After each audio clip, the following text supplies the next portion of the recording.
Assalamualaikum warahmatullahi wabarakatuh.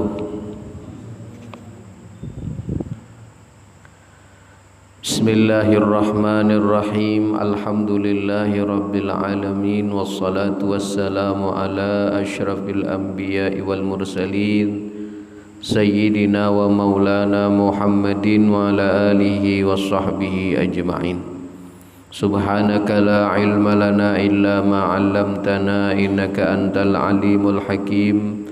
Wa la hawla wa la quwwata illa billahil aliyyil azim. Rabbi shrah li sadri wa yassir li amri wahlul 'uqdatam min lisani yafqahu qawli. Bismillahirrahmanirrahim. Qala al-musannifu rahimahullahu ta'ala wa nafa'ana bihi wa bi'ulumihi fid dharaini amin. Kita lanjutkan pelajaran kita tentang kitab mengenal Asmaul Husna, masih berbicara tentang nama Allah Al-Latif yang ke-31.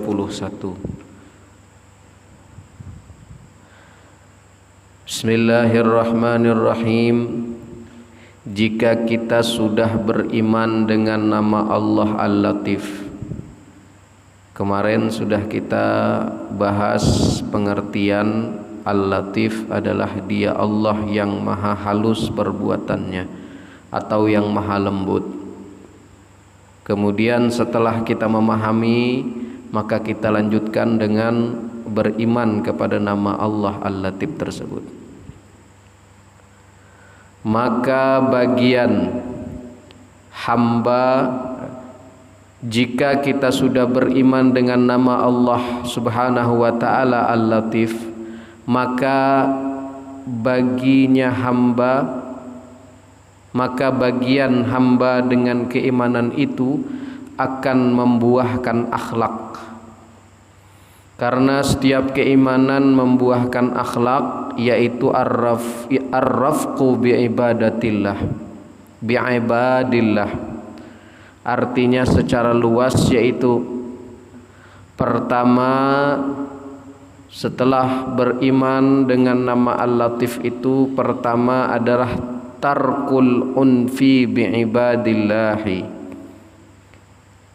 Tarkul unfi bi'ibadillahi, artinya meninggalkan kasar atau keras terhadap hamba Allah Subhanahu wa ta'ala.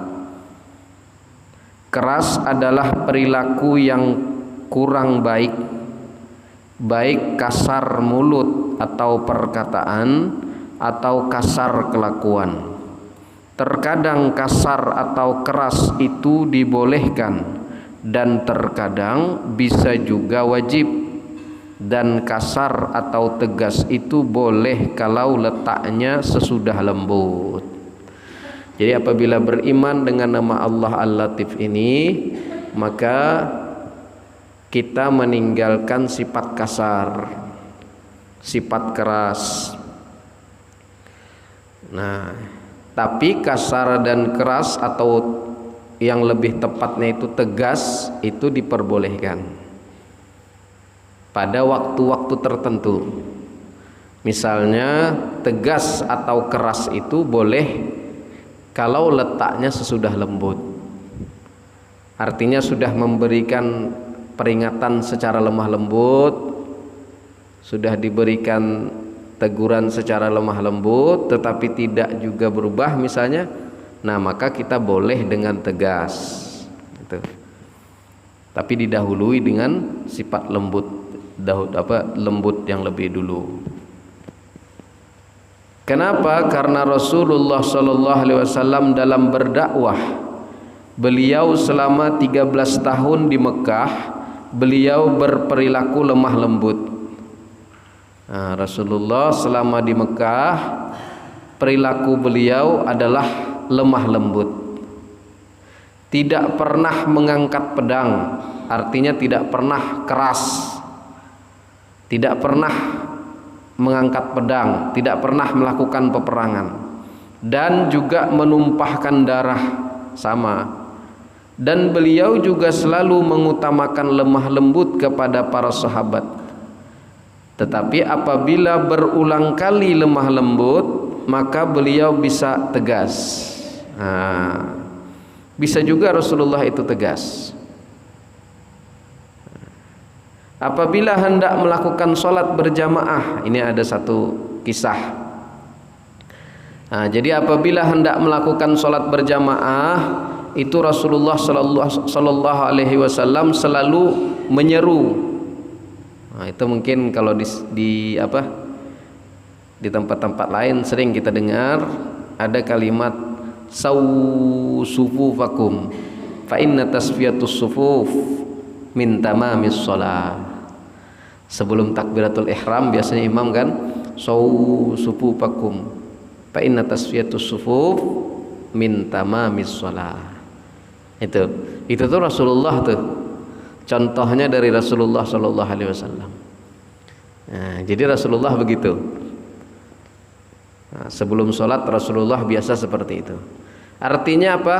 Sawu sufufakum, ratakanlah saf-saf kalian. Artinya saf di depan itu disuruh oleh Rasulullah untuk meratakannya.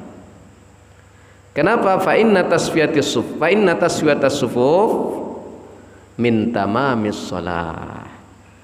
Bahwasanya meratakan saf itu kata Rasulullah adalah daripada kesempurnaan sholat. Rasulullah tuh lembut tuh kalau pakai kalimat sawu sufufakum fa inna tasfiyatus sufuf min tamamis shalah. Itu lembut tuh Rasulullah kalau menyeru seperti demikian.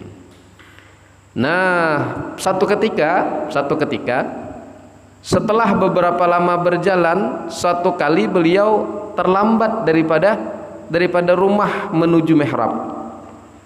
Jadi Rasulullah itu dulu di Masjid Nabawi, rumahnya tuh dekat dengan masjid.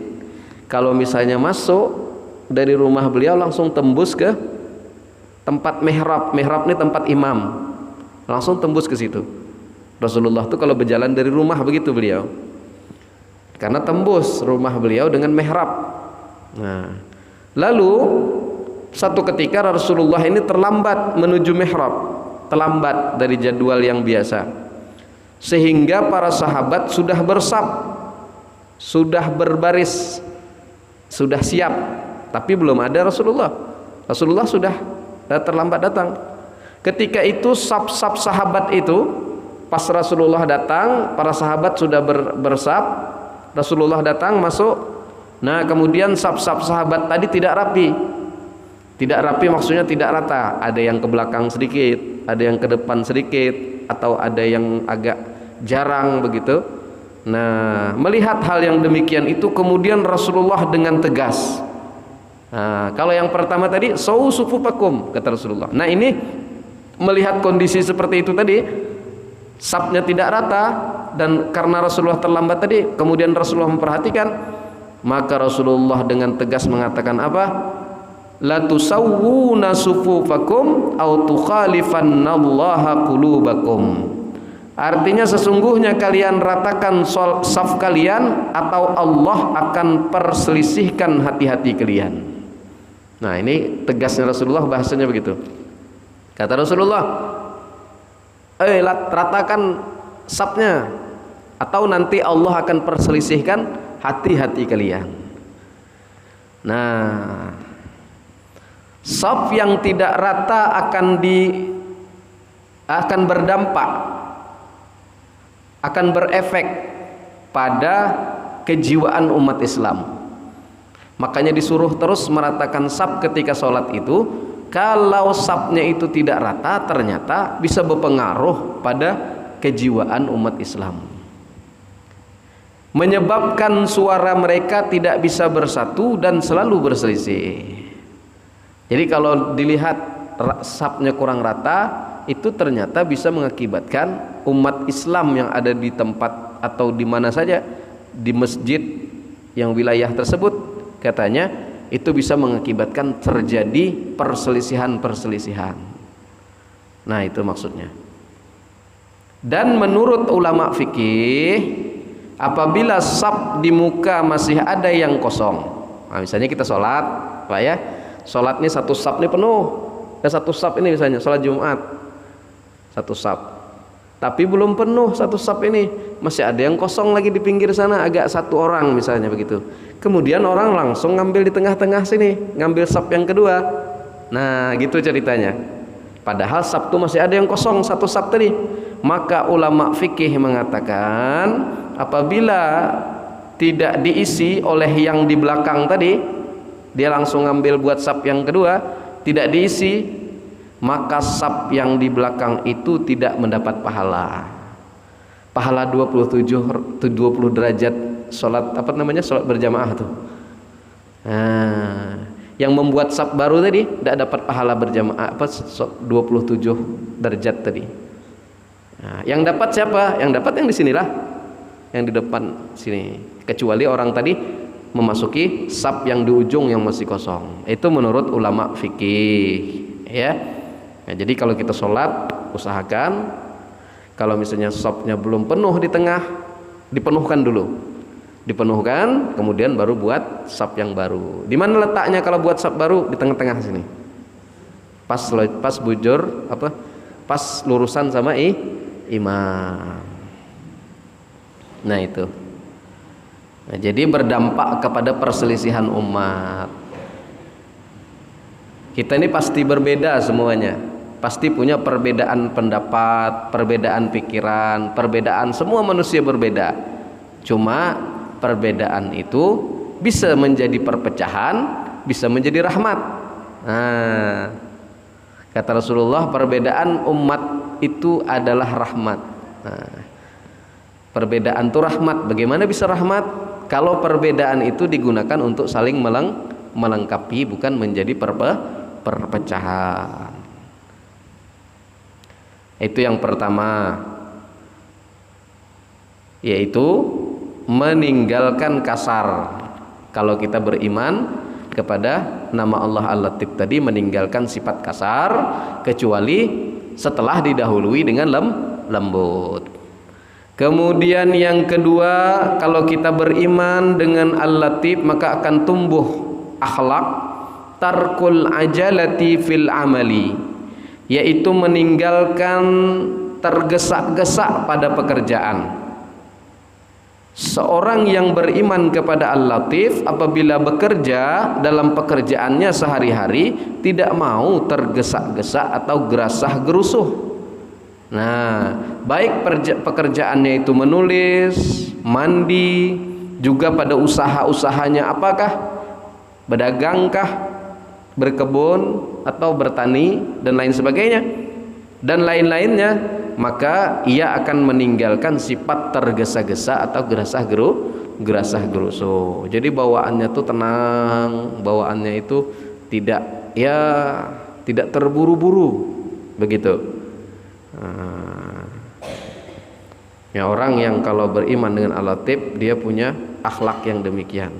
Orangnya tuh ya tenang bawaannya begitu, tidak gerasah gerusuk dalam segala pekerjaannya.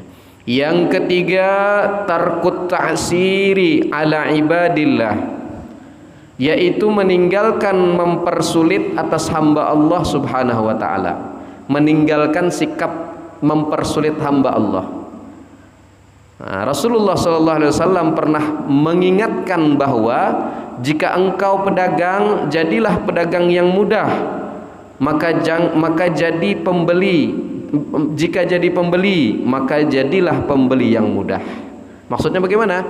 Kalau dia pedagang yang menjual, maka jadilah penjual yang mudah. Artinya itu harganya itu tidak terlalu memberatkan orang yang membeli. Artinya standar lah harganya. Kalau biasa orang jual pasarannya 10.000, kita ngikut pasaran 10.000. Jangan pula kita jual 20.000. Nah, ini mempersulit namanya. Dan juga pembelinya jangan juga mempersulit. Bagaimana pembeli mempersulit? Tawarannya luar biasa. Ya, harganya Bu 10.000, ditawarnya 1.000. Nah, itu kan luar biasa namanya tuh, mempersulit namanya.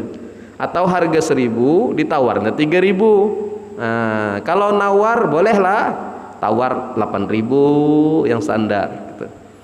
Kemudian kalau sudah nawar, misalnya aku tawar ini berapa kurangnya? Dah lah 9.000 lah kata pedagang. Dah aku minta 8.000 lah. Sudahlah, pas sudah tuh 9.000, dah aku minta 8.000, kalau tidak mau aku tinggal pergi ini. tinggalkannya pergi, nanti pedagangnya mau tidak mau, ayolah sini, dah bungkus 8.000. Ini namanya mempersulit namanya. Itu yang dimaksud mempersulit, ya. Jadi antara pedagang dengan pembeli dan penjual harus tidak saling mempersulit. Itu maksudnya. Kemudian dalam urusan apa lagi tidak mempersulit?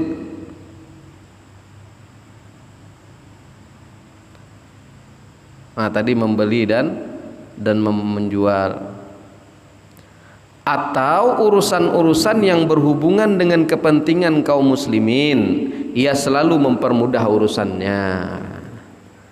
Urusan apa saja, urusan tanah bagi para pemerintah desa, untuk urusan membuat KTP, untuk membuat macam-macam lah keperluan surat menyurat.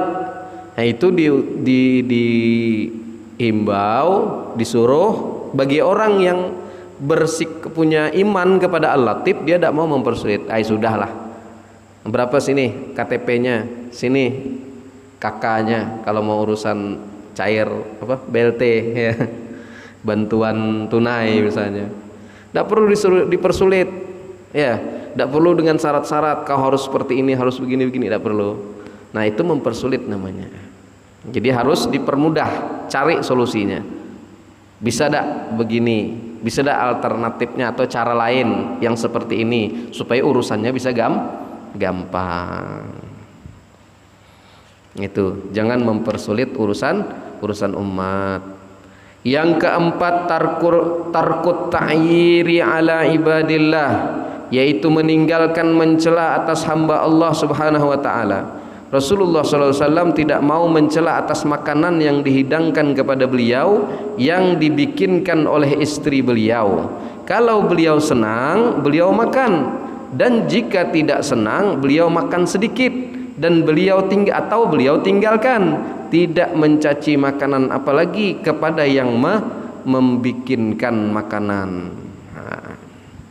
Jadi Rasulullah itu kalau istrinya masak, Rasulullah tidak suka dengan makanan itu, maka Rasulullah akan makan sedikit sekedar menghargai, atau Rasulullah tinggalkan. Kalau ninggalkan nih, biasanya Rasulullah kalau di tempat tamu lain, nah misalnya Rasulullah diundang bertamu, Rasulullah tidak suka makan jeroan kambing. Nah maka Rasulullah di situ dihidangkan jeroan kambing, tapi Rasulullah tidak memakannya, dan juga Rasulullah tidak mencaci makanan, tidak ngomong aku tak suka makan itu, tidak bisa. Nah, tidak begitu Rasulullah, cuma ditinggalkan saja, tidak ada omongan apa-apa, Rasulullah tidak memakannya. Nah begitu caranya. Nah itu meninggalkan mencaci. Jadi pernah satu ketika Rasulullah ini dengan Sayyidah Aisyah radhiyallahu anha. Sayyidah Aisyah ini, istri Rasulullah ini, lagi membuatkan apa begitu, yang harusnya dimasukkan gula ke dalam kayak teh begitulah, minuman yang manis. Harusnya Sayyidah Aisyah tadi memasukkan gula kepada minuman tadi, tapi karena gula dengan garam tadi mirip, akhirnya minuman tadi bukan gula yang dimasukkan, tetapi garam. Nah, akhirnya sampai kepada Rasulullah, pas minum terasa asin. Rasulullah tidak marah, Rasulullah diam aja. Coba kalau kita tuh ya, kalau kita langsung merepet-repet, asin yang dimasukkan garam, bukan gula. Lalu bagaimana cara Rasulullah negur istrinya? Kata Rasulullah SAW, akhirnya, wahai istriku Aisyah, kita minum sama-sama. Nah, kita minum sama. Nah, coba cicip minuman nih. Ketika Aisyah mencicipi, ternyata airnya asin, dan Rasulullah sebelumnya tidak ada komentar apa-apa, tapi Rasulullah suruh Sayyidah Aisyah untuk mencicipinya. Ketika itu Sayyidah Aisyah mencicipi, ternyata minumannya asin. Entah kayak mana tadi pikiran lagi, ya maklumlah manusia ya Bu ya. mengambil gula, rencananya terambil garam, dan akhirnya Aisyah pun malu, Aisyah pun minta maaf. Tidak ditegur Rasulullah, ngapa minum mesin-mesin begini, tidak, tapi disuruh Sayyidah Aisyah mencicipinya, dan akhirnya Sayyidah Aisyah pun minta maaf. Nah, itu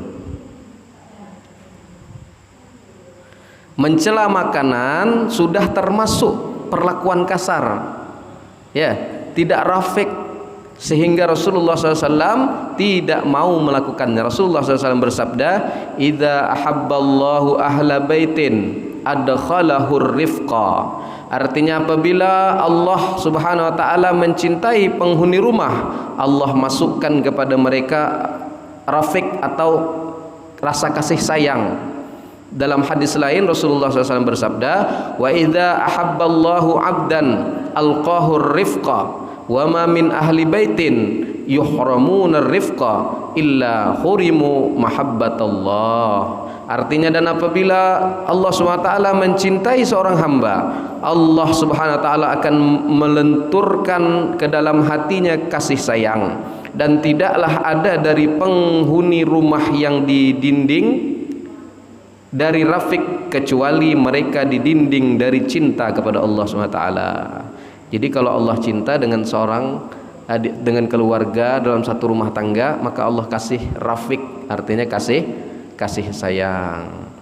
Rumah tangga yang kasar, yang penghuninya tidak ada kasih sayang, jauh dari rahmat Allah dan kasih sayang Allah SWT. Jadi kalau rumah tangga istri dan suaminya kasar, maka jauh dari rahmat Allah SWT. Karenanya Rasulullah SAW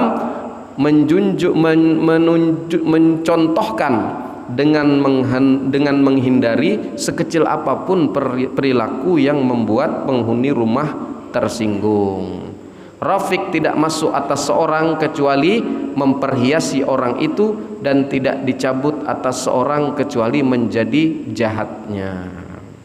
Jadi kalau rafiq ditanamkan dalam hati, dalam diri seseorang, maka di rumah itu akan menjadi tenang. Ya, baiti jannati, rumahku adalah surgaku, kata Rasulullah. Tapi kalau sudah ditarik rasa rafiq, kasih sayang tadi, maka akan menjadi jahat. Itulah buah keimanan seorang hamba kepada asma Allah Al-Latif. Ia akan menjadi orang yang rafiq, artinya yang kasih sayang bagi dirinya dan orang-orang yang di sekitarnya. Wallahu a'lam bissawab. Ya, sudah habis tentang nama Allah Al-Latif.